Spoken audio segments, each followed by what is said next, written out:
right center. That ball is gone into Monument Park. What's going on, everybody, and welcome to the 6th episode of the Monument Park podcast. As always, I'm Cole Weintraub, and I'm here with Luke Profaci. And when we take a step back and look at some of the more exciting weeks in our lives as a Yankee fan, this has got to be at the top of the list. So much has happened. Luke and I have been losing our minds and couldn't wait to hop on the pod. So here we are. Luke, how are you feeling? Yeah, I mean, this was a 6 wins, 1 loss week, kind of what we've been expecting the last 3 or 4 weeks, pretty much ever since we started this podcast. We wanted one of these weeks where we came on, it was just like, yeah, we won every single game, and it was great. But when you really look at each individual game, it wasn't the result. We didn't win the games in the ways you'd expect. 2 walk-offs, including a walk-off walk today, and a triple play, pretty much game-saving. So, yeah, it was a very exciting week. Honestly, probably the most exciting week of the year, and I've seen it in a long time. It was real good. It was fun. Yeah, I mean, we're going to talk about it, but there were times where I was just – I don't know. I was literally on the verge of tears when Corey Kluber threw a no-hitter because I've never seen that. Like, there have been so many times where I was like, when is this going to happen? I remember – in like 2009, 2010, CeCe had one going at the Trop. There were like 6 or 7. I remember how angry I was when he didn't get it. But it just shows how hard it is. And we'll talk about that in a minute. But over Globe Life. Oh, yeah, a no-hitter. Yeah. Head over to Globe Life Field, first game. And it wasn't good. It just wasn't. I said it on the last episode that I didn't want to see Adolis Garcia come back and talk about how Adolis Garcia hit all these home runs against the Yankees and Adolis Garcia hit a home run off Garrett Cole. And it just wasn't good. Like the vibe wasn't there. And I thought it was going to carry into the rest of the series. Luckily it didn't. But we take a step back, like I just said, look at the week as a whole. And the one game that we lost was the one game I thought we were just a lock for. Garrett Cole versus Jordan Lyles. And I remember I edited a photo of what the Yankees see in Jordan Lyles and what the rest of the MLB sees in Jordan Lyles, and I photoshopped Greg Maddox's face on Jordan Lyles because that's what it was. The Yankees couldn't really hit Jordan Lyles. They got a Gio Urshela RBI single in the first, and besides that, the offense was quiet. Voit homered in the 8th, but you had home runs from Garcia, a double from Kiner Falefa, a single from Trevino. Those were all in the second inning.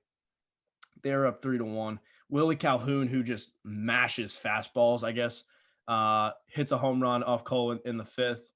And then they bring Cole back out for the 6th. He gives up a hit, and then they just go straight to Albert Abreu, another one of those guys where it's like, what are we doing here? Like, what are we doing with Albert Abreu? I don't know what the point of Albert Abreu is. He's been on the team since we traded him for Carlos Beltran. It's been that long, and he's had like no impact. But yeah, he did well. 3 innings, 2 walks, 4 strikeouts, no hits. I mean, no runs. I mean, that's really good. Cole just didn't have it, and I mean, it's gonna happen. It's just gonna happen. You'd like to see, when Cole doesn't have it, he's not giving up 5 runs. But, I mean, that's just how the ball rolled. DJ, McCarty both had 2 hits. Voit had a 2-hit performance. Like I said, he hit the home run. But, Jordan Lyles just absolutely diced us. 6 innings, 6 hits, an earned run, a walk, and 6 strikeouts. Like, the guy's ERA was, like, well over 6. And we looked like we were facing somebody that much better. And it was painful. But, the rest of the series set up nicely. But with this game, I've gotten the vibe in some of the Cole starts where the rest of the team, they don't slack, I wouldn't say. But it's like they expect the game to be automatically won because Cole's on the bump. And they don't really bring their A game with a good mindset with everyone to contribute. And you saw this tonight. Like, Cole didn't have it, and then no one really backed him up, and we just let Jordan Lyles carve us and then lost a game to the struggling Rangers. Just can't. Garrett Cole's going to be human. It wasn't concerning. It was just you knew eventually he was going to have an off outing. Yep. And in a typical, if our offense was clicking the way I know it could, we could scratch together 5-6 runs in a game, especially when Jordan Lyles is pitching and we're a heavy righty lineup when he's like a soft lefty. In a normal, I just think he's a righty. Yeah, but still, regardless, Yeah, no, righty ERA was over 6. Point stays the same. We should be able to scratch across 5-6 runs and get the win, but it's just not. It didn't happen. It wasn't our night. And hopefully, as the season progresses on these cold starts, we can kind of pick it up around them and just dominate every time, which we did later in the week in the White Sox start, which was really good to see. Totally. So that carries into the Tuesday game, May 18th. And, this was, the start was a little shaky. My guy, Jameson Taillon, didn't look good at all. Brought the L screen from the Bronx to Texas, which is quite the travel. 4 1/3, 6 hits, 4 runs, 2 walks. Just really, come on. It's the Rangers. We're talking about. Fell behind 3-0 in the 3rd inning. Gio hit an RBI double. Gary doubled. So 3-2. And then Andujar ties the game up 3. And then LeMahieu, 2 strikes, 2 outs right down the line. Like that was cool. That was cool. We haven't really seen too much from DJ this year. I'm getting a little nervous. But like an at bat like that, where he just shoots one right down the line with 2 men out and 2 strikes, that's DJ. Perfect. It was perfect. That's DJ. So we go ahead 5-3. And of course, Taillon's just got to feed one right over the middle to former Yankee and 2016 second-round draft pick Nick Solak. It was a bomb. We traded Nick Solak for Brandon Drury. Nick Solak, he's pretty good. And then come to the 6th, DJ hits a sac fly. And we just tacked on another run on a ground out. Like that was the way that we battled in that 4th inning, 3rd or 4th inning was cool. We turned the week around, in my opinion. We were heading one direction, and then that inning kind of brought us back up, reminded us who we were, and then we just took it from there and got some insurance runs later in the game, and the bullpen was great with Wandy, Loizaga, Green, Chappie, all thrown scoreless innings. We only had one. They only let up 1 hit in the rest of the game that followed, so it was a really good momentum swing, I thought. Totally. And Odor came back from his injury, went 2 for 5. Judge had another 2-hit performance. And Duhart had 2 hits. Even Ford had 2 hits. When Ford gets 2 hits, he's supposed to win. And he did. But sadly, I don't believe it happened in this game, actually. The injury. Yeah. We can just talk about it now. All good. During the Wednesday game, I mean that was a good win, but coming to the Wednesday game, the Ryan Lamar experiment comes to an end. Pulls his hammy, I believe, going down the first baseline. I mean, for the guy's like been a journeyman. He's been on a bunch of different teams. Comes to the New York Yankees, he's on the alternate site or whatever, AAA, but then gets called up. I mean, that was probably the biggest moment of the guy's life at the time or ever. And he just gets hurt and it stinks. And I feel bad for the guy, but he wasn't doing too much to start with. I believe he actually put a pretty good swing on a ball. I believe in the Tuesday game with runners. Oh yeah. It was like a sack. It moved runners over first and second, and he hit it pretty deep. I do know what you're talking about. But yeah, I mean, the injury, it sucks for him, and you hate to see a player go down like that. But it's opened up a lot of conversations for a couple different guys we can bring in with some more depth, especially after the Talkman trade, and then this with Frazier struggling and all that. So this just opens up new doors. Totally. And a few days ago, scrolling through Twitter, looked up Yankees trade because I just thought that was necessary because I just want to see what people are talking about. I want to see different opinions. and certainly found one.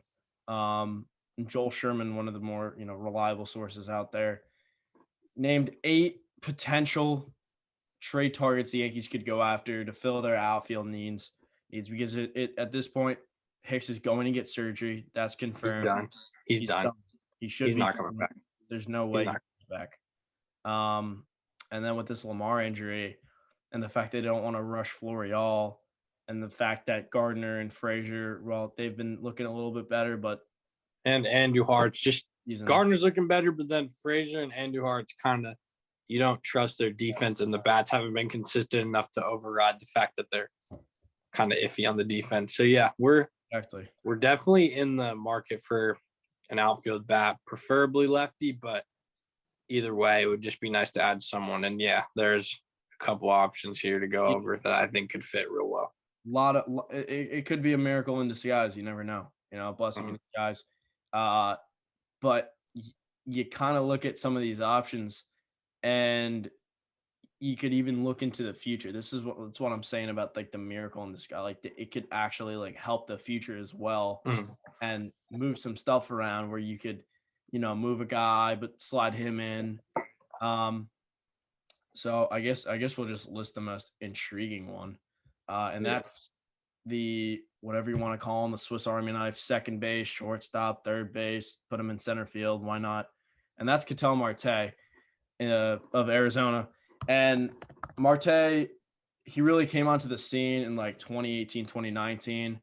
2019's year was absurd.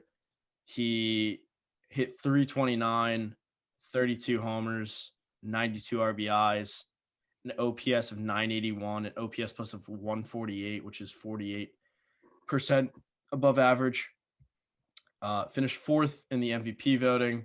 Played 144 games, 628 plate appearances. I mean, I didn't have to read any more. You just know that's an insane season. And that's not a fluke. That's no guy puts up those numbers, and it's a fluke unless you're on steroids. And I don't think Ketel Marte's on steroids. So the interesting thing about Ketel Marte is he's owed $30 million from 22 to 24. And he's got options, or he's got 2 team options in 23 and 24. In 2018, he signed a 5-year, $24 million deal. He signed through 2022. But like I just said, he's got those 2 options. So you've got team control, a lot of team control. But for a guy like that is awesome. And not only is Arizona an interesting trade partner with Marte, you've got guys like Eduardo Escobar, David Peralta, who I forgot to mention on the last episode, good lefty bat. Eduardo Escobar is a switch hitting middle infielder. You can play him at first, you can play him at third, you can play him in left. Versatility, that's what the Yankees could use right now. At this year, if we traded for Marte, he only counts $4.8 million versus the luxury tax. So the Yankees might have to throw in like a Wilson or an O'Day or someone who's making like some money. I mean, we don't have too many guys that are just making some money. So, but yeah, we would definitely have to throw in some top prospects. I'm thinking maybe Frazier, Florial, maybe a Clark Schmidt or a Luis Gil. I was thinking Gil or Medina. I think they would want a bat and then an arm would be my guess. Yep. And they also have another intriguing pitcher who I've liked since the day he made his debut for Arizona. I know he had already pitched, but Zach Gallen, he was one of my sleeper Cy Young picks. And I mean, I think we'd have to we would have to throw him a haul, but God, imagine that would be awesome. Cause like you think about it, you don't really know what you're going to get from Severino this year. You don't really know what you're going to get from Severino next year. I don't know. I think this injury could mess with him, but it also could just throw him back to where he was. You don't know what you're going to get from Tyon. He's got another year on his deal. So you bring in a guy like Gallen, you just plug him in the middle of the rotation. He can even pitch his way up into the 2 spot in the rotation, and he's really good. That's not one of our big needs right now. Our starting pitching has been flipping amazing. So, unbelievable. It's just been great. So I'm not really looking for that. Arizona's not going to contend. But that's definitely an option. Would you like to read the next one? I Yeah. No. So yeah, I like what you said about Gallon. I think that's another thing that we maybe could address in the off season. Just a mess because the whole luxury tax, they've been doing their dance with it all year. But yeah, no, Ketel Marte is honestly choice number one. Oh, number two.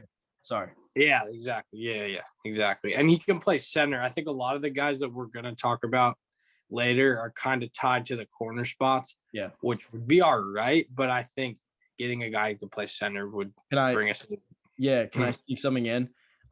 If we were to bring in Marte, his defense isn't great in center field, but if Hicks comes back next year healthy and we're still on the Hicks train, Hicks can go out and play center.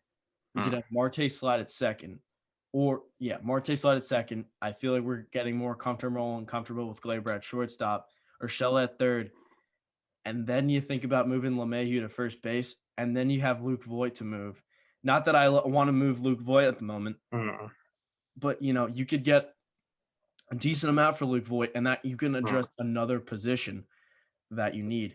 And it would just that's something that the Yankees need to do. They need to move something around because exactly we're putting out the same roster every year, and it's not really getting the job done. But like a move like that, where we put someone in temporarily, and then they become the true second baseman, and we move somebody else and we bring somebody back in, it would work. And I know pending everyone's still healthy. But no, yeah, exactly. It was we're on kind of the same wavelength. Just the fact that he can play center, but he can also play so many different spots would give us flexibility in a team that we don't have a lot of flexibility right now. Everyone's kind of tied to where they're at, whether it's money or hindered by ability.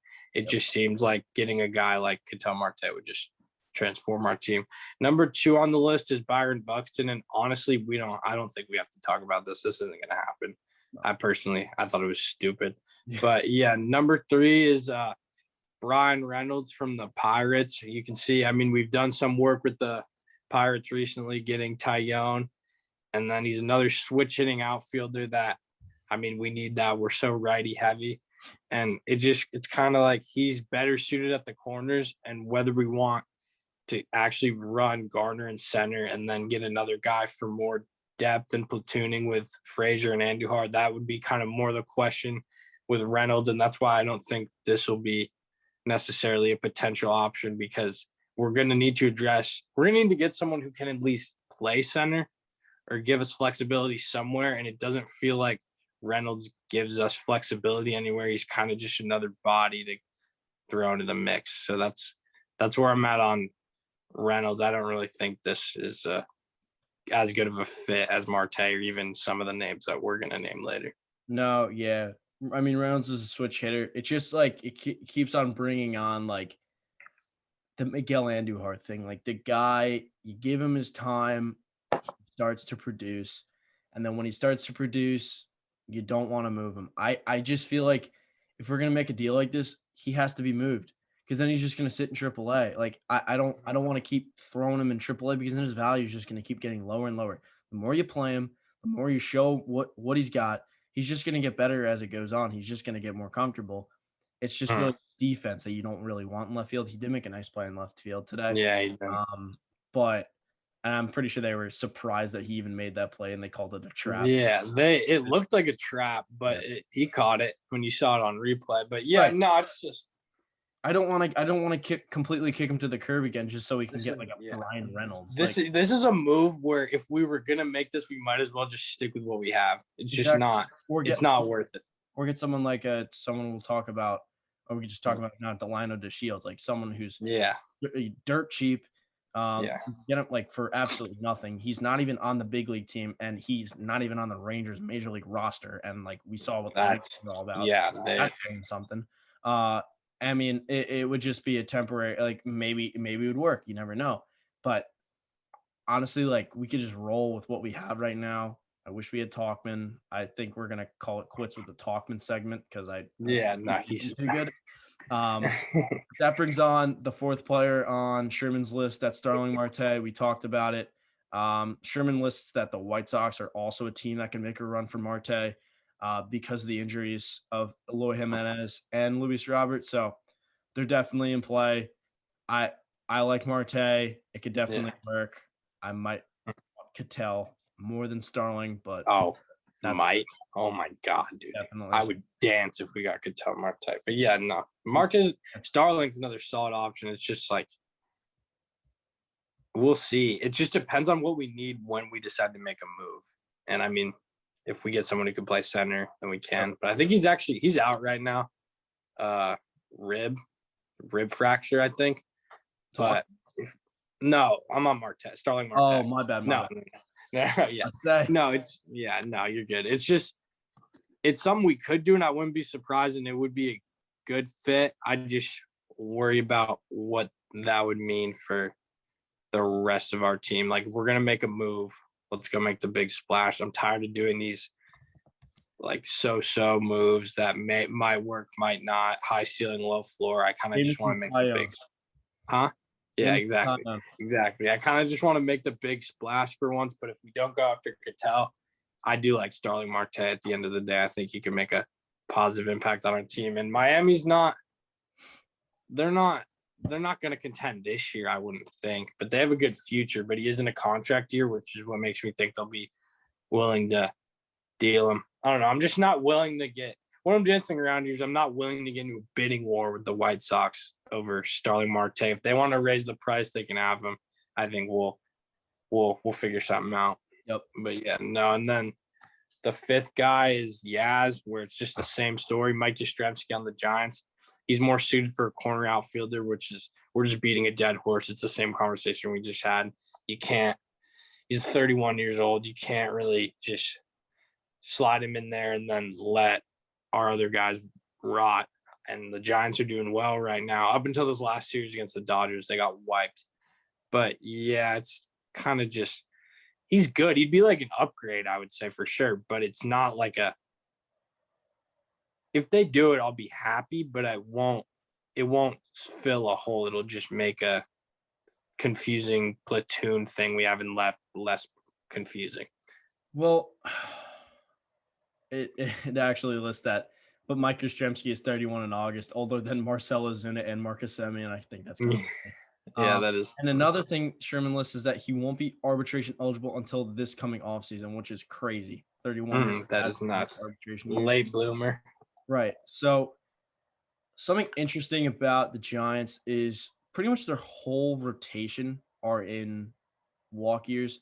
Cueto, Desclafani, Gausman, Sanchez, and Alex Wood.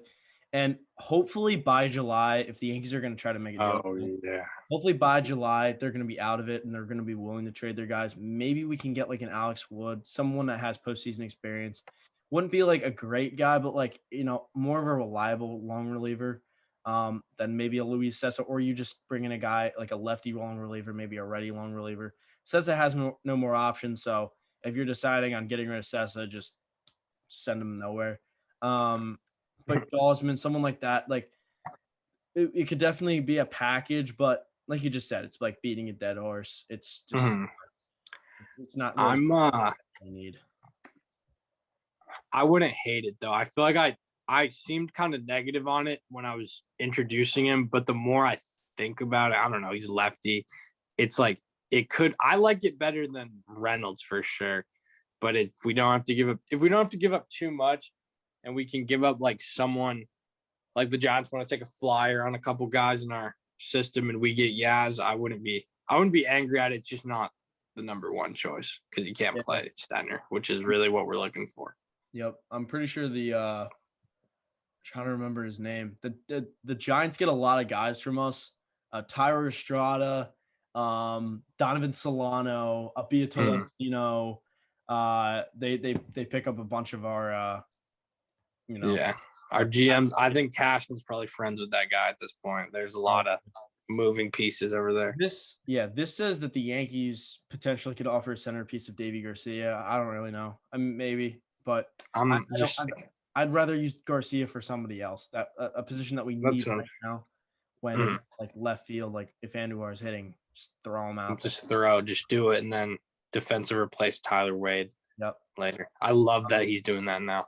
Yep. Defensive replacing in the corner outfields too. It's just he's showing they're playing him more to his strengths now, which I like. instead of just trying to get him to hit and bunt and do nothing else, like play second sometimes. I don't know. I just think his speed's lethal too, but I think we're using him to the best of his ability, and I hope we get a good piece to fill out our starting lineup, because once we do that, I think we're going to be pretty solid top to bottom. Yeah, the rest of the list, I mean, it's JBJ, Low Kane, Ender, It's just to Benny, Jake Marisnik, Ahmed Rosario, like none of those. No thanks. Like Benny. Yeah. I'm Andrew ready. Benintendi. I'm telling you, the 4 players that I would even think about would be Cattell, Starling, and then Yaz and Benny. And honestly, Benny's, Winker. It's not realistic. He's hitting like 900 right now. I know, but he's on the Reds. Yeah, I know. Winker too. I guess we'll say those 5, even though we don't know how situations will play out. But yeah, no, Benny would definitely be the old Red Sox turned Yankee thing we love to do with Damon and Boggs and everybody. I just think that would be a good fit. And all he has to do is hit one big home run in the playoffs, and we're dancing on graves. And I want that so bad. I would be very accepting for that if it was at a reasonable price. Even though it still doesn't even necessarily bring versatility, I just like it more than the other moves that wouldn't bring versatility, if that makes sense. Yeah, I don't even know. I don't think he'd be a trustworthy center fielder. No, that's what I'm saying. Like, I don't know if that makes a difference in the field, but lefty bat, which is good, and then the whole nostalgia thing. But I don't know. We'll see what happens. Yeah, I would like Benny in New York. I've always kind of liked him, but at the same time, yeah, exactly. I liked his play style. He kind of reminds me of Damon, a little more pop. Tough. Yeah, just so gritty. Yeah, exactly. Plays hard. Yeah, much. Exactly. Love it. You can't hate those guys. But yeah, I think there are a lot of options here. Preferably, like Ketel Marte would just be the cream of the crop. Like, it would just be awesome. I don't know if we're asking for a little too much, but dude, they're not in contention. It checks every box. Yeah, it's within the luxury tax somewhat. I feel like we could add a better prospect into the deal to get him to eat like $2 million or something. Like, it checks that box, then they're not contending, and then he's really good at baseball. Yeah. So it's just then again, you got to think about Arizona. He's cheap, he's controllable. If they trade Marte, who's going to be on the Diamondbacks? No one's going to want to go there to begin with. Like, no one's going to want to go to the teams to start with. So trading Marte would just kill that. I'm sure they like him out there. So I bet he's a fan favorite. I mean, the Yankees can't have everyone. So you gotta be realistic. But I mean, hey, I think it is realistic. I think it's a move that we could make, and it would really set us up for the future. And if we gave them a haul, they would be dumb not to take it. They wouldn't be dumb, but it's they're not. It's kind of a waste. I don't know. I don't like when they cling to players. Like, bad teams just cling to them and just let them kind of die with their team. And I see the same thing happening for Marte. And last thing, I feel like the Yankees farm system, since a couple of years back, it hasn't been great, but you just see the guys that come through the system that come up and produce a little bit. The Yankees have a trustworthy farm system. Teams they'll go look in the Yankees farm system. They might not be a top guy, but they could go out and play pretty good. When Mike Ford came up, for example, I know Mike Ford's brutal now, but Mike Ford came up in 2019, hit 255 and hit 10 home runs. You hate him so much. I love just ragging on Mike Ford. It's not that I hate the guy. He's just so easy. Just if he came on the podcast, I wouldn't be talking smack, and I hope he would never find those clips. But he's just so easy to just tear apart, and it's just so easy. But no, what I'm saying, he came up, hit 250 and hit 10 home runs, and he wasn't even a top guy.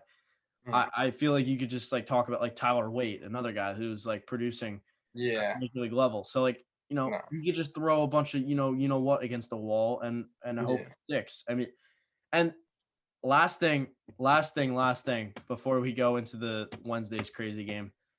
I've seen that the Yankees might be getting fleeced in this Tyone trade because we threw so many prospects at him, and one's bound to just work. Yeah, dart lottery tickets. If we gave 4, one of them will hit. No, yeah, I do agree. 6 prospects. 6? Oh, it was only 4. 6. Yeah. All right. I mean, we'll see how it plays out. It's just like we had to take chances in the offseason. If you go back, we were furious they weren't getting pitching. And we knew some were going to hit and some weren't.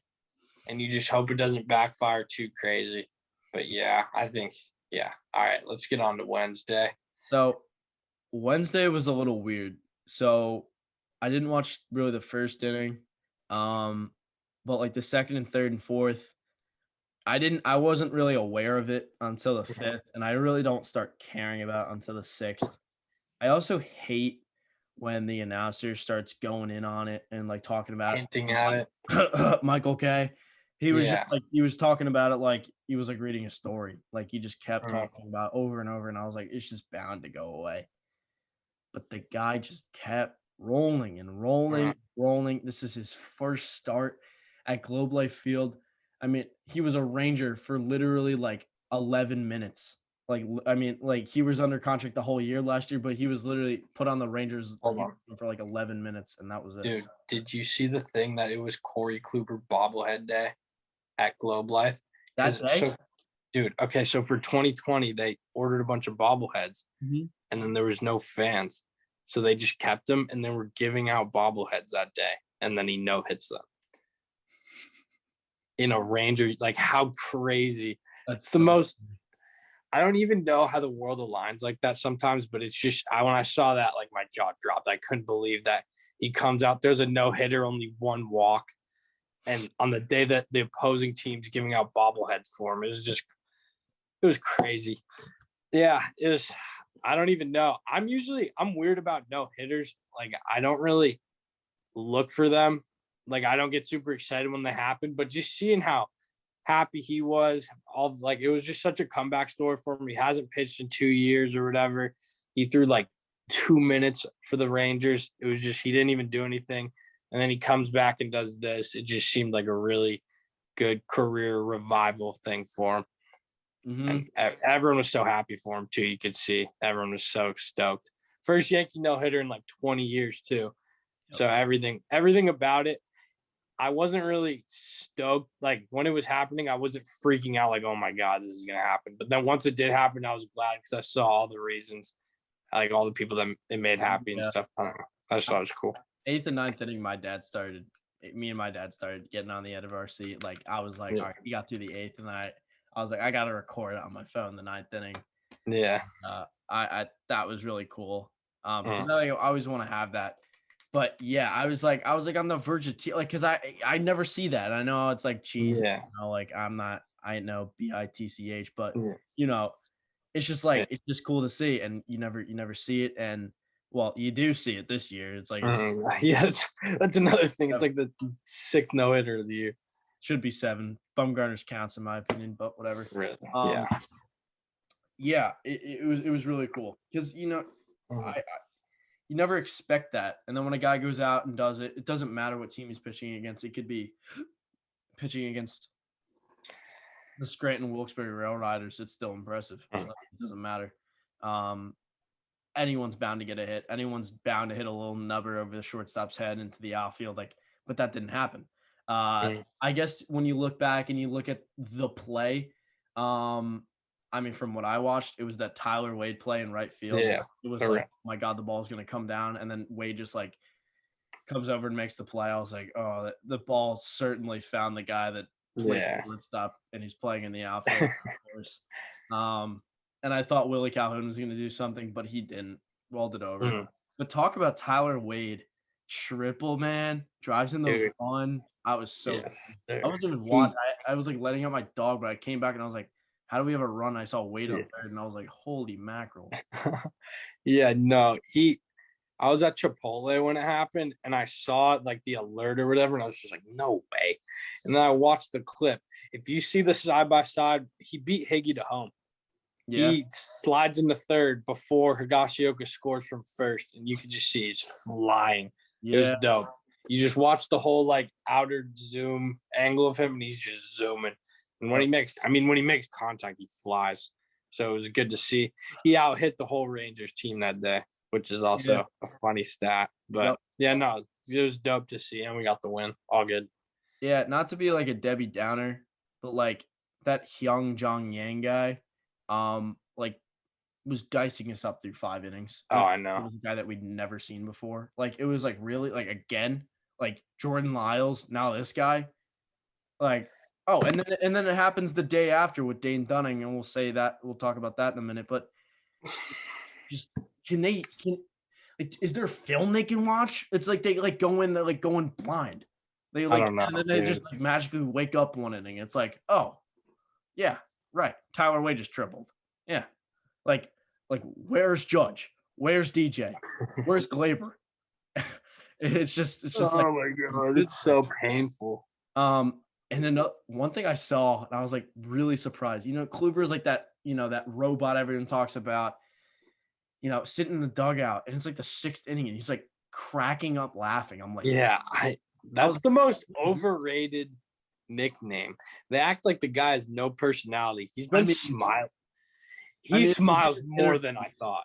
If you hear his interviews, I don't know. Yeah, got zero, like, yeah. He smiles more than I expected him to smile from what I heard about him. That's all I'm gonna say. I thought a guy like him, I just thought he would just be like straight. I know. That's what I'm saying. It's blew my expectations out of the water with how much he smiles. But yeah, he's getting comfortable. He's getting comfortable. No, yeah, it was just so good to see. After the last out, everyone gets so happy for him. He was ear to ear. Mm-hmm. And then it rolled right into Thursday, and Herman was inspired by it. I thought part of me thought the Rangers were just going to tee off. The day after no hitter, I feel like everything's kind of weird. But Herman, he pitched insanely well. 7 innings, 6 hits, no runs, no walks, 5 Ks. I love when there's no walks. It makes me feel so much more comfortable and confident about a pitcher's outing when they don't walk anybody. And this was kind of a punt lineup a little bit. No Gio, no Judge, but it didn't matter because they came in the 7th, and they both had pinch hit RBIs. Was it the 7th or the 8th?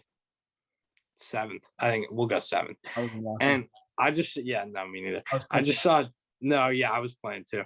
I just saw a tweet like JJ from the Bronx, who hosts George's Box Pod. It's another good Yankee podcast. And he just tweeted after Gio's hit. It's just like Gio loves to be a Yankee so much, and you see it every single day, something like that. And it's honestly true. I feel like a lot of our players get down on themselves when they're doing bad, and then when they're good, they still look all tense and stuff. He just embraces every minute of it, and it shows on the field. And it's just good to see him and Judge both coming through in big spots. And Herman just gave the ball right to Green, who gave it to Chappie, both scoreless innings. Another easy 2-0 win. It was just huge to get these wins in Texas. After we dropped the first game, I was really scared, but the pitching really stepped up and picked up the offense in this series. That was good to see. Yeah, you talk about Gio. He's always smiling. He's always got that bright face.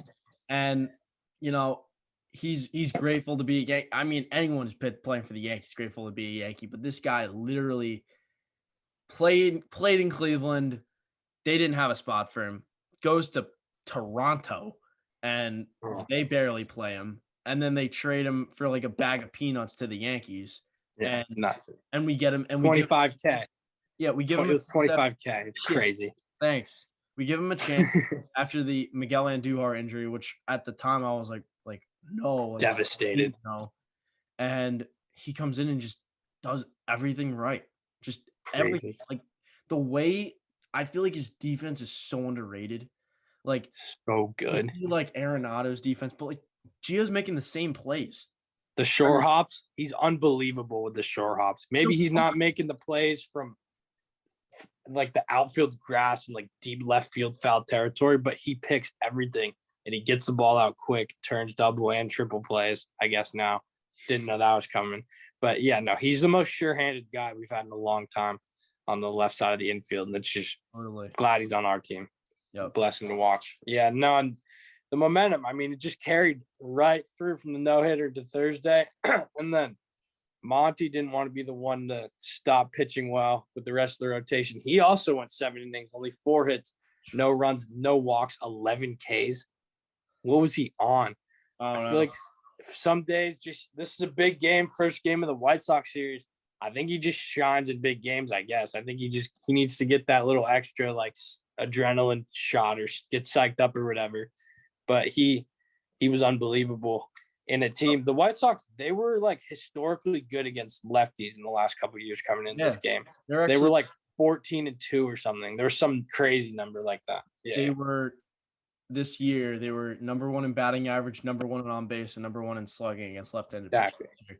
And they're all right-handed, and like That's they're all pretty much all power hitters. And he just made them look uncomfortable. We turned it just I don't know what I was there, but yeah, he just like made them uncomfortable, and it did the job. Sadly, we get the ball to Lasagna, and leadoff walk to Eaton, which I was not feeling good about, and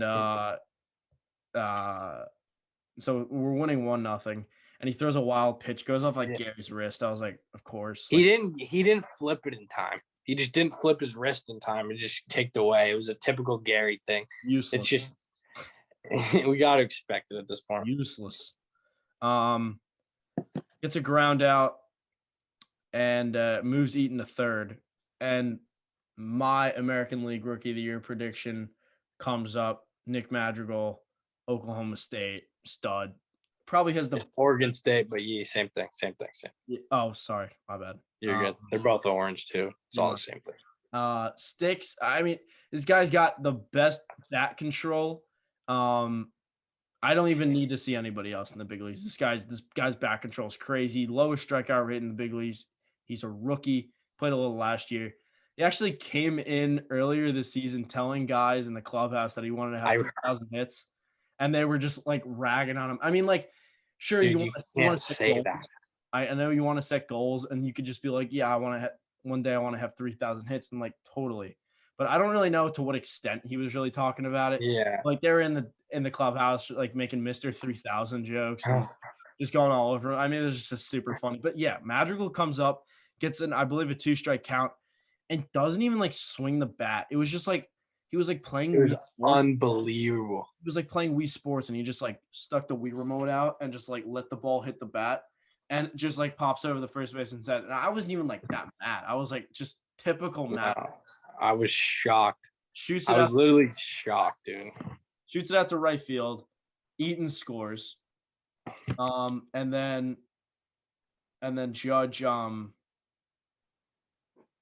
I'm sorry. I must be forgetting this play. It says Moncada lined out into a force out. Oh yeah, when Judge deked him. He threw the glove up. Good dig by Gleyber too. Very underrated part of the play. Yeah. Gleyber dug it, and I saw the throw coming in low, and I was getting a little scared. But Gleyber's figuring it out. I think. Obviously, on the offensive side of the ball this week. No, I don't think we are. Like he's been playing well. Obviously, there's going to be an error here or there. But I think on the defensive side of the ball, it hasn't been a glaring issue, which is an upgrade from the beginning of the year when we were just falling apart. That's a fact.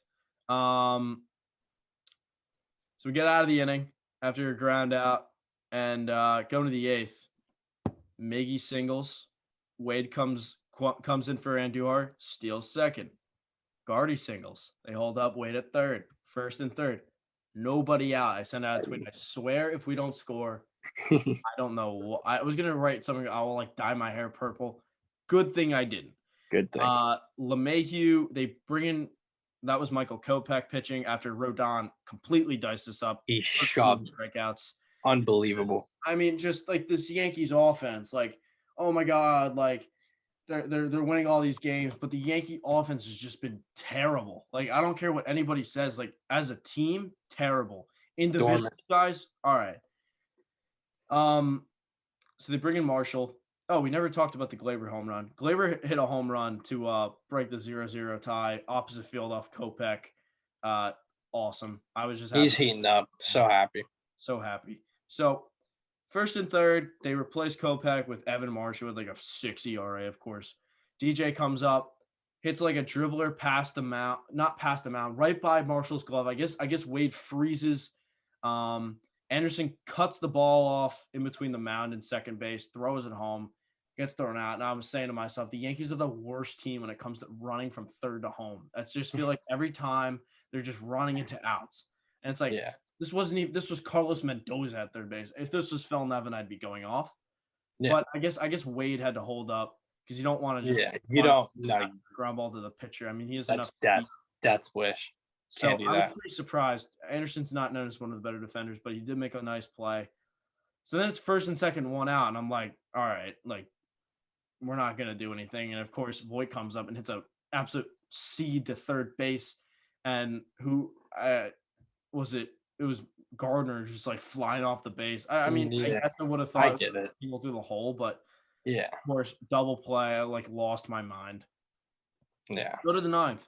Chapman's in, walks Mercedes, and I was like, all right, this isn't bad vibes. Bad vibes for sure. Yeah. And then they pinched with Billy Hamilton. And I was getting Mets vibes from last year where Billy Hamilton would come in, he would just steal on Chapman.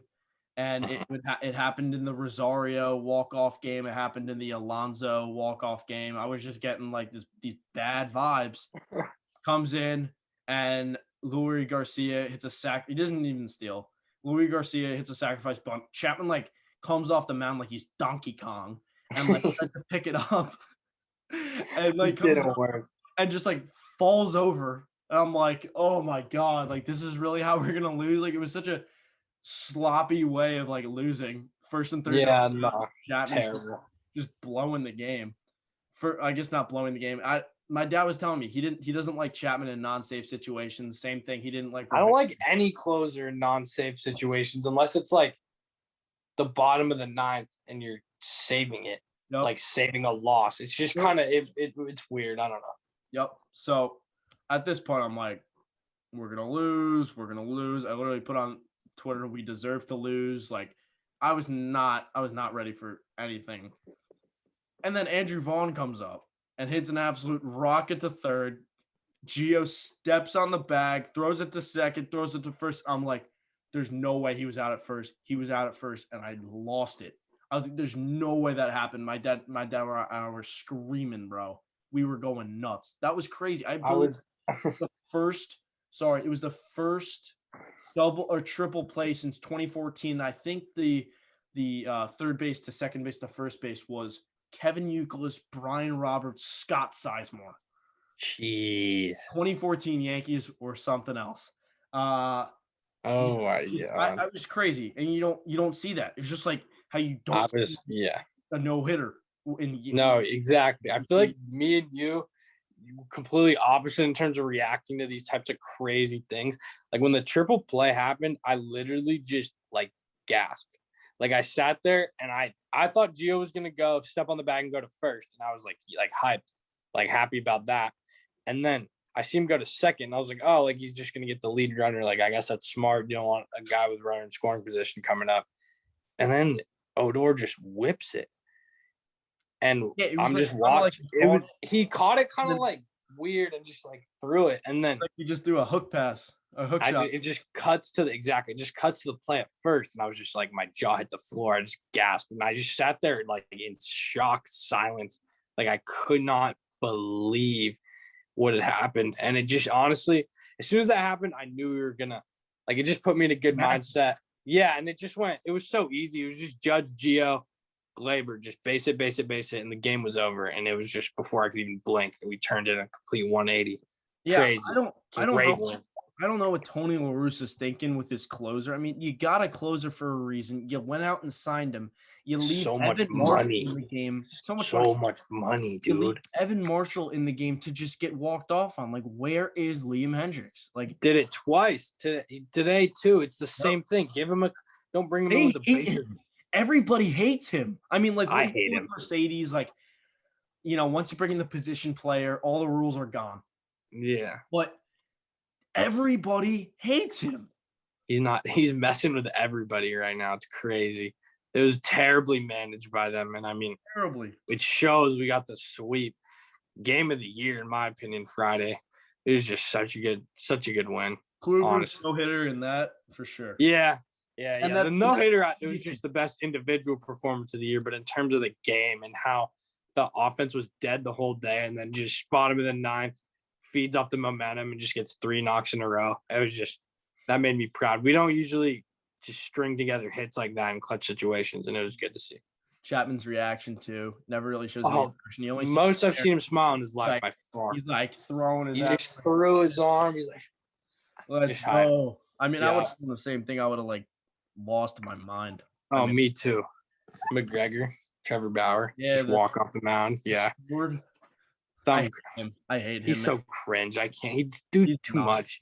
I like the McGregor walk, and then he just did way too much after that. But carries it into Saturday's game. I mean, we get Gleyber walk-off, so why not more Gleyber? Gleyber Torres, or we're going to fly through it. 2 RBIs, 2 RBI double. He just he sat back on a curveball and just went with it, and still in cease. I guess you could say he's deceased because we banked him. He's known for his curveball, and I mean, Gleyber whacked it, and then Odor comes up, and just lines it over the center fielder's head. That's another RBI double. We end up scoring 3 in the 4th, and then we follow that up with a 2-run single from Gleyber in the 5th, and then we get a Ford home run, 447 feet to the moon, baby. Ford, baby. Yeah. Babe Ruth, baby. Babe Ruth. Your favorite player. Might have to get a Mike Ford jersey. And then Andujar had an RBI double. It was just like a good all-around win. I mean, like, Cole went 7 and he had 4 hits and 3 walks and 7 strikeouts. And I know I took a nap in the 7th inning, but like, I don't know. A nap in the 5th inning or whatever it was, and I just didn't watch the end of the game. But it just didn't. I don't know. I just didn't get the vibe from the Cole start. Maybe because we didn't have 10 Ks. But it's just like, maybe I'm just too spoiled. I don't know. And I should have been thinking about it as like he just had a rough start against Texas, and here he is pitching against a playoff team and shuts him out. Like, I should be like, okay, but I wasn't. And then Wilson gets the ball. First time he's pitched in like a year. Yeah. For good reasons. And Sessa comes in and just shuts the door. I mean, I don't know if you call it shutting the door because it was 7. But good win. We don't have to talk about much else. I don't know if anything really happened. Yeah, I mean, it was just good to see Cole go 7 innings, honestly. Good to see him get it back where it was like, all right, he can go up and give us what we need, and the offense backed him up. It was just a very low-stress game. Maybe that's what it was. He was never really in too many game-defining – like, he didn't have to make any game-defining pitches that we're used to seeing him make. It was just a nice win, carried right into Sunday. Just nothing. It was the most like laid back lax game of the week for sure. It was just a nice little Saturday win. And then today got a little interesting though. J-Mo on the bump. We already won 2 out of 3. My hopes weren't low, but it was like, all right, like I was just like, I remember telling you before the game, I said, we're going to lose. Yeah, I was just like, all right, let's just see what happens. I'm trying to stay positive. And then J-Mo just solid 5 innings, 2 hits, no runs, 2 walks, 4 Ks. It was a thing where you pull him on a high note. Like, we weren't going to let him go into the 6th because he's had those implosion innings the last couple starts. And when you didn't see it through 5, I think it was a good call to just cut the cord and let him build off a positive start next outing. But yeah, exactly. Gleyber came up with the big 2 RBI hit. He had like 12 RBIs this week. He went crazy. Quick note about the last game. I mean, it's been up since. So what is he hitting right now? I'm pretty sure he's hitting 282. Beautiful. He's hitting 282. His batting average, or now it's 282, has gone up exactly like 100 points. It was sitting at 182. Yeah. 282. Yeah, no, he's just all Gleyber needs to do is hit like 270 and I'm satisfied. He doesn't need to hit 300. Maybe if he hits 300, he doesn't hit all the home runs, which I'd also be satisfied. But if he hits 270 and he hits 30, 35 home runs, like that's Gleyber. I mean, I'm not ask for too much else, because getting 30 home runs from your shortstop is cool. Yeah, no, exactly. He's just been, it was great to see him turning up. And then we got the bases loaded and no outs. You thought it was going to be a big inning. Gio grounded into a double play, but we scored the run to make it 3-0. Yeah, I was going to say he's done that a couple of times. I don't know. I think when we have a runner on third and less than 2 outs in any situation, you see it with DJ too, with the Wade play. Can we just get the ball in the air? Yeah, GJ, stop hitting so many freaking ground balls. I know That's you're what I'm saying. ground balls into the outfield, but stop hitting it at people when we need to score you runs. gotta have some approach when there's a runner on third, less than 2 outs. Just get the ball in the air and get a run in. It's really, I don't know. He's just too old fashioned for those moments. Exactly. All his inside out base hits to right. Obviously, I'm not going to complain. Dude. Yeah, I know. Just once in a while with a runner on third and less than 2, I'd love one. And then we go to Wandy in the 6 up 3-0. Great first batter. Second one he lost, and then you get a Abreu up with a base runner against a borderline lefty specialist, and you just can't take him out. I don't know. Called the fastball high, just missed his spot, and Abreu. You just can't do that to Jose Abreu. He's too good of a hitter. MVP. Yeah, exactly. He's the MVP last year. You can't just leave one over the middle. 3-2, tough for. But it wasn't even really over the middle. He threw 96 on the black, and he just turned. Was it black? It was like this much. They gave him the up, the sign to just pitch it like way up, and I just see the glove just like as the pitch is coming in, it's just like I was just like, oh no. Yeah, I was telling my buddy yesterday. I was telling my buddy yesterday. Every time we play the Sox, White Sox, I'm not going to call them the Sox. Every time we play the White Sox, Abreu hits a home run, and then he hit a home run today, and I was like, there it is. Yeah, he's just yeah, no, exactly. It's just that's where we would have gone to Britain if Britain was because he's just throwing around. That's what I'm saying. It's perfect. Even though 6th inning is a little early for him, but I just think Wandy Peralta isn't the high leverage lefty that we need. Yeah. But he's a guy that can come in and get a couple outs in like usually a heavy lefty. Yeah, I was gonna say usually a heavy lefty lineup. Yep. But in terms of when we have one lefty and then 2 righties coming up, it's not really the best spot for Wandy. So we were really missing Britton, but we're getting him back soon. Mm-hmm. Yeah. What do you hold? Yeah. I can say one thing about Yerman Mercedes' swing. I don't know how this guy is hitting baseball so well, but he's like backside and he's just like hitting it and he's just like in the air. I don't know how he's doing that. He's crazy. Yeah, no, Wandy really lost him. I believe he got a head on him and just walked him, and it led to not good things. But I'm encouraged by his changeup, honestly. Like he throws like a 96 mile an hour heater and then an high 80s changeup. And I just think they mesh really well today. It wasn't his day, but I don't think this doesn't change my outlook on him is where I'm trying to go. I still think he's a solid part of our bullpen. And I just think Britton coming back soon will put us in more of a position where we only need to pitch Wandy in times where he should be pitched, which is a good thing for the future. But yeah, no, do you want to talk about Britton coming back? Yeah, real quick. Early June, right? Soon. So 2 quick things. I'll say something on Peralta and then I'll go to Britton.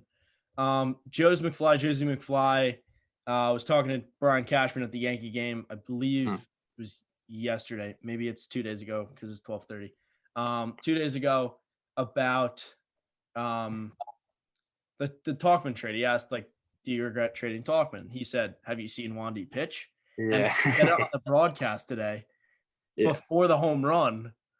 And then it just looks so idiotic when he gives up the home run. It's like, yeah, I've seen Wandy pitch. He's like moonshot. Oh, I also sent something Wandy. I sent him a DM. I said Wandy, like, was good Wandy, and he like left me on red. No, did he? Yeah. You got to get your game up then. I slid in Wandy's DMs and it fell apart. 0 for 1, fumbled the bag. It's all good.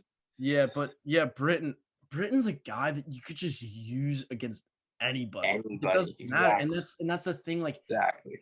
Chad Green comes in, and I don't know if like we really have we talked about the rest. Oh, we haven't talked about the rest of the game. But I will just lead on to the Chad Green. Chad Green throws way too many fastballs, and he throws a lot of strikes. But there are times where Chad Green, I feel, feels vulnerable. The only time Britton feels vulnerable is when he's like losing control. But having a guy like that, so versatile, it just adds a different element to that bullpen, and how good the Yankees bullpen has been pretty much this year. It's just going to make it that much better. Crazy. Yeah, no. And like you just mentioned, we got it to 4-2 off a fielder's choice for the throwing error, which is lucky. I mean, Gardy was going to beat it out anyway. It wasn't like it was going to be a double play. Yeah. But I don't think the run wasn't going to score, but it was good. When you put the ball in play, good things happen. We got it to 4-2, which ended up being huge because Grandal hit it just clear off Chad, literally right into that fan's lap, dude. I can't. What?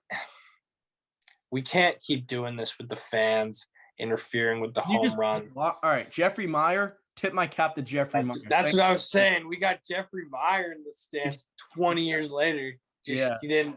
No situational awareness. Opposite. It was, huh?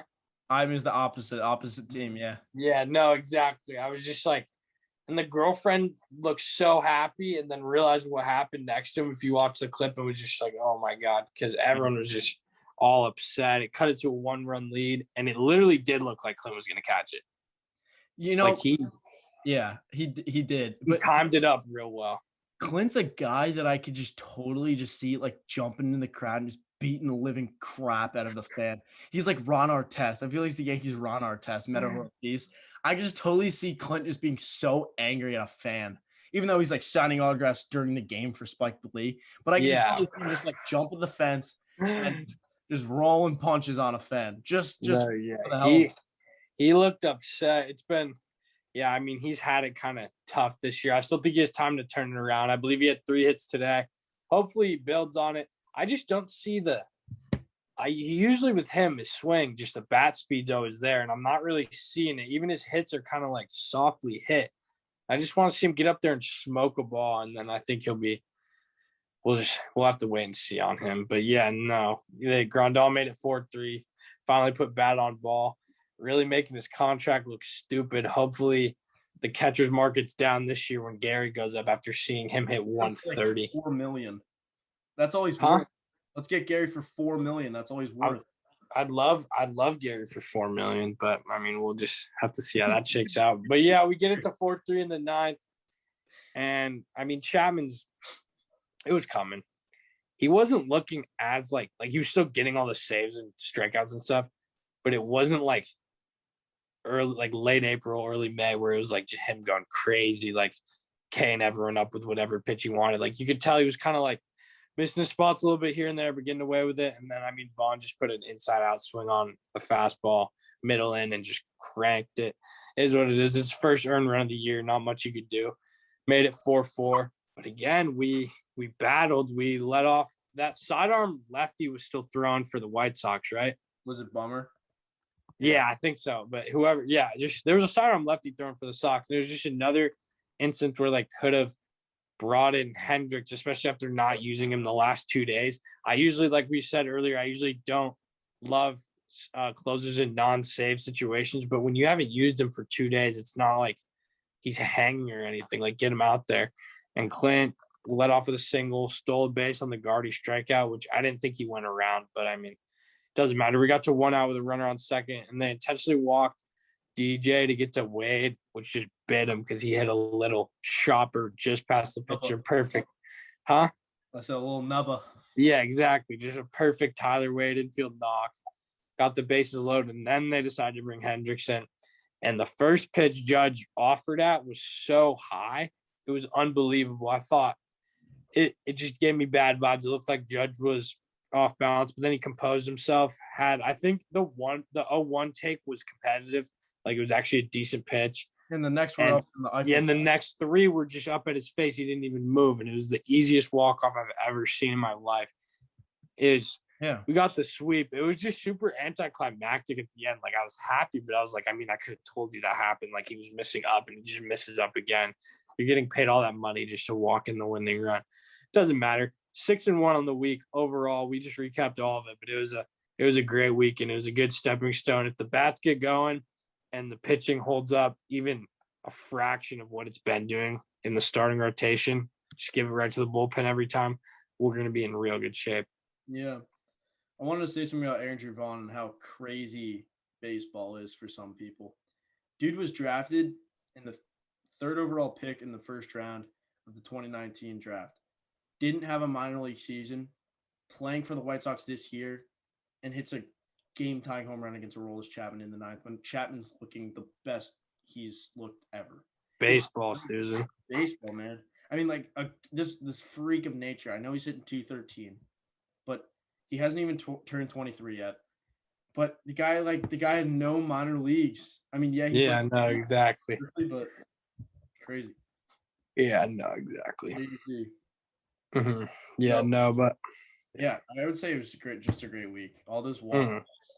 And I don't know if you want to touch on the the random games of the day, or you want to talk about number 2. But oh yeah, the captain. They got a 6-part documentary coming out on him. He's the same producers as The Last Dance. And I don't know. I'm just in general, I'm really excited to see kind of the backstage side of that crazy dynasty. But it sparked a lot of noise on Twitter about comparing Jeter to like Nomar and all these other guys. And it's just like it just upsets me because you compare like a little 4-year span, you can manipulate the data how you want it to make it look like these players were just better than Derek Jeter. And like, yeah, maybe they had like 1 or 2 years that were just statistically better than Jeter's, but Jeter was consistent for 20 years and they're like 100 wins a year for 10 years. He's just the leader, hitting above 300. Guys like top 6, I believe, in hits. He has like 3,400 hits. There's just not even a comparison to a guy who had like 5 good seasons and then got injured. It was just kind of a bummer to see that was the reaction to a doc that should be generating a lot of buzz. But I mean, when you're a Yankee, you're going to get that hate at the end of the day. Here's the thing. They're jealous. They're literally jealous. Their franchise is never going to have a shortstop or a player, maybe a player, but anyone at the consistency, the longevity, and the caliber of Derek Jeter, the clutch, all the postseason moments.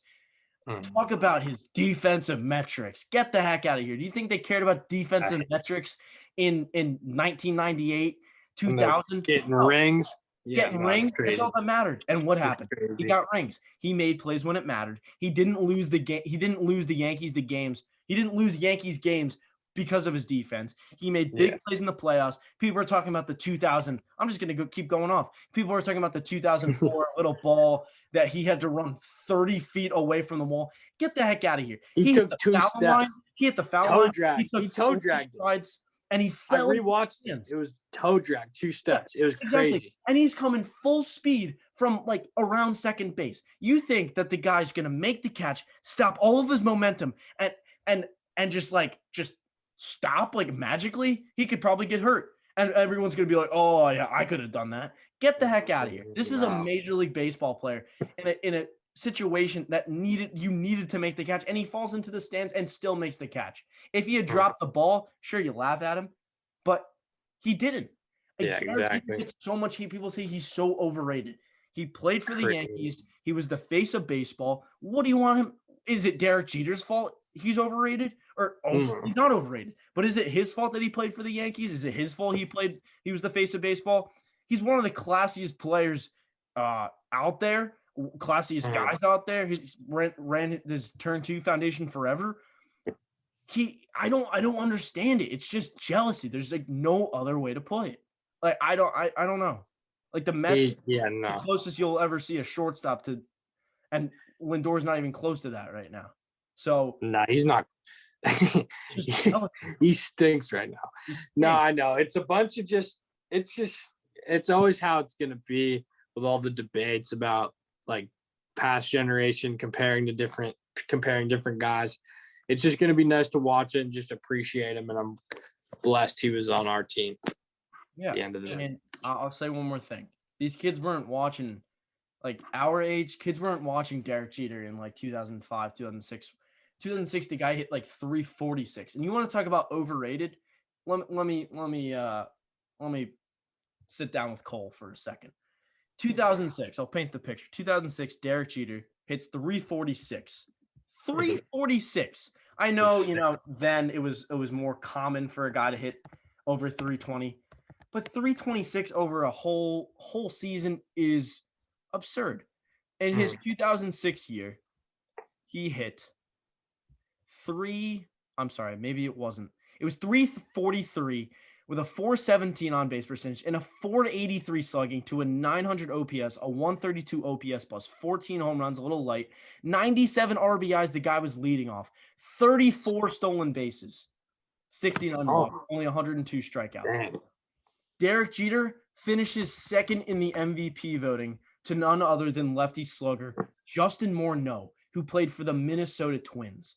If you're going to sit here and tell me, I know Morneau hit 321 with 34 home runs that year, but if you're going to sit here and tell me that Derek Jeter's overrated and like all the writers loved him and he got all this and that, Jeter would have won the MVP in 2006, but he didn't. So take your Derek Jeter baloney and get out of here. Like, just you didn't watch him play in his prime, so you can't. You're talking about metrics when you didn't even really see the guy play in his prime. So just stop. I just hate it. I just hate it. I always have. I know. I didn't see Jeter play in his prime, but I respect the longevity. I respect the World Series championships. I respect the clutch, and I mean, look at this guy. Number 2, baby. And he doesn't even have the name on the back. That just shows this kid's a true Yankee fan. He's not going to get the name on the back of his jersey. He got the real number 2. And I probably will have to go get me one. My dad bought me that and then took me to his last home game. And I cried my face off at that walk-off. The Baltimore game? Yeah. So cool. Coolest thing I've ever been to easily. Like, not even undisputed. It was unbelievable. Just seeing it in the trailer just gives you chills. Stadium was literally shaking. It's just cool. And you just need to appreciate, got to appreciate greatness at the end of the day. And that's just shut up and just appreciate it. And like a bunch of people are not even going to watch this documentary and they're just going to say it stunk. Because they're not going to watch it. And I know that. I know that for a fact. Definitely. Yep. That's the end of my Jeter rant. But we talk about how exciting, like you look back at our exciting times as Yankee fans. I'd say maybe not exactly, but this you have to list this with the no-hitter and the triple play and all the walk. Yeah, just the whole week as a whole. Yep. You talk about exciting times as a Yankee fan. You got to look back to when we were young, just starting to watch the Yankees. Luke, take it away. Yeah, so it was May 15th through 17th. It was a 3-game set against Minnesota in 2009, and we had a walk-off win in all 3 games of this series, and it just propelled us, and we never looked back. It was Phil Hughes versus Francisco Liriano. Phil Hughes pitched okay. It was 5 innings, 6 hits, 3 runs, only 2 strikeouts. It was kind of like, And then Liriano had 6 innings pitched, 4 hits, 1 run, 6 Ks.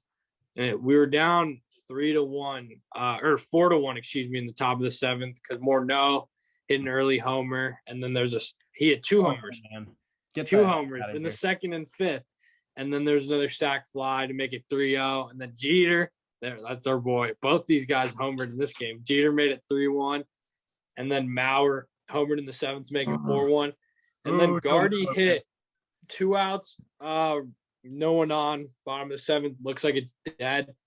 And at this time, what year did Gardner come up? Oh, wait. Yeah. So it's a 2nd year, little lefty outfielder by the name of Brett Gardner. And he comes up and slaps one the other way.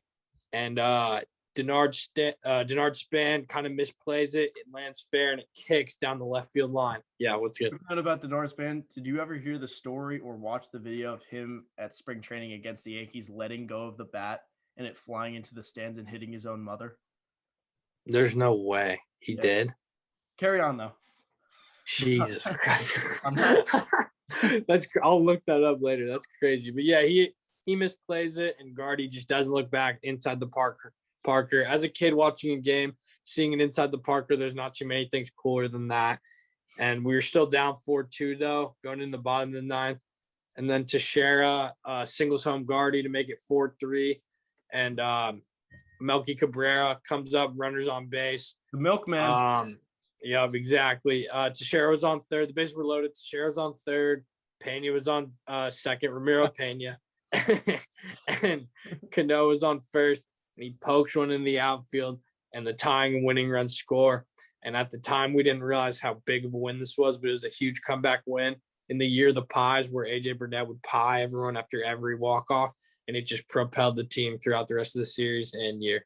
It was a fun series and fun game to watch for sure. Awesome.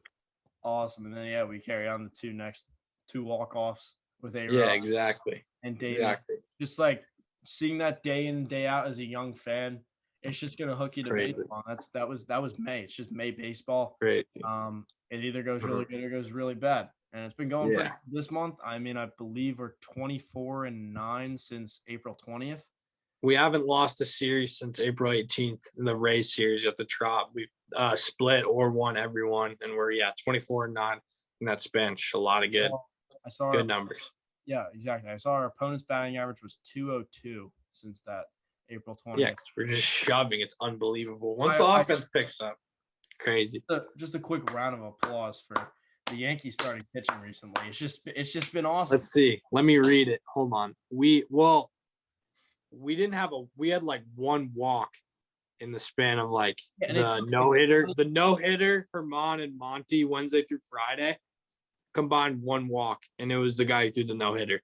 So we're not gonna knock him too much. And it's just 7 after the bad Cole start or the bad Monday and Tuesday with Cole and Tyone. It was our starters went 9 innings, 7 innings, 7 innings, 7 innings, and then 5 innings, and then a combined 0 runs there. You want to hear something? It was which is unbelievable. It was our 4th straight start of 7+ innings and no runs, and it was the second time in Yankee history. Throw it back to 1932. So, I mean, you're going to win baseball games when you're pitching like that. And I sent out a tweet, you don't have to score 5, 6, or 7 runs to win a game when you're pitching like that. I mean, it's obvious. You don't, exactly. It just takes off so much pressure on the offense. It also allows the offense to do as crappy as they've been doing recently. Exactly. But, double-edged sword. But I mean, we finished the game of the day. We're wrapping things up, but we get an off day tomorrow or today per se. We got Toronto for a 3-game set at home, which should be kind of tough. Toronto, Vlad and Teoscar and Ball, like it's just like, please relax. Grichuk, that guy. They've been on a downward trend though. Rays smacked them. Yeah. Hopefully we don't wake them up. I would love to take 2 out of 3 against Toronto and then go sweep the Tigers in Detroit. And then we get the Rays for 4 at home, and then we get the Red Sox for 3 at home. So you get a little homestand there, tough homestand. But I was gonna say that Rays Red Sox 7-game stretch. That's gonna mess with the standings a lot. Huge. Hopefully in our favor because they're still jumbled right now. Hopefully we take 5 out of 7 in that span. Yeah, I'd like 5, but 4 and above is okay. Yeah. Anything with and as long as we're winning, but the Jays and Tigers, we got to win those. We do. I know we're rolling right now. We can't beg for too much, but come on. Oddly enough, the Jays haven't listed a starting pitcher or any starting pitchers for the series, so I guess that's interesting. I know we'll see Casey Mize on the Tigers. He shoved today. He had 6 2/3, no runs. He did well. So we'll look out for that. Hopefully we can stop that bleeding. But other than that, I have no idea who we're gonna face, but we just gotta hit the ball hard, help get things happen. Kluber, Herman, Montgomery in the Toronto series. So I mean, if we're gonna keep pitching, Kluber's ERA is down to 2.86, Herman's ERA is down to 3.05. Go. Missed the 3.05. Yes, sir. And Monty's is at 4.07. I mean, if that was Monty's final year ERA, I'll take it right It's going to be exactly his final year ERA. Yeah. That's so typical. Yep. I'm fine with it. So let's keep the pitching going.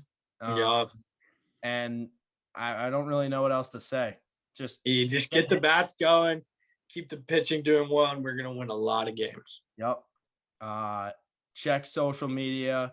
Maybe do another live stream like we did today. And then at Monument Mark Pod on Instagram and Twitter. And then you guys should subscribe and like on YouTube and give us a 5-star on Apple Podcasts. I don't know what Have we gotten a review on Apple Podcasts yet? I think maybe one. I haven't really advertised like that yet. We should get on that. Totally. But I don't know how Spotify does it, but just any way you can support would be great. We're just having a episode.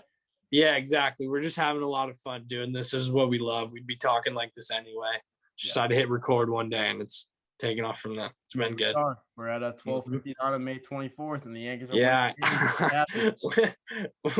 only got like 4 more weeks on the West, and then we'll be back to normal time. But yeah, exactly. Got to get you on some sleep. It's all good. Yes, we're sir. Seniors. We're having fun. I heard you always stay up till 3 in the morning. I know we're getting off topic. I heard you always stay up till 3 in the morning in the East Coast. So you're gonna have to get your schedule going. Yeah, exactly. Yep. We'll see how it goes. All right. Thank you guys for listening and watching. As always, let's go Yankees, baby. Yeah, thank you so much. Let's go Yanks.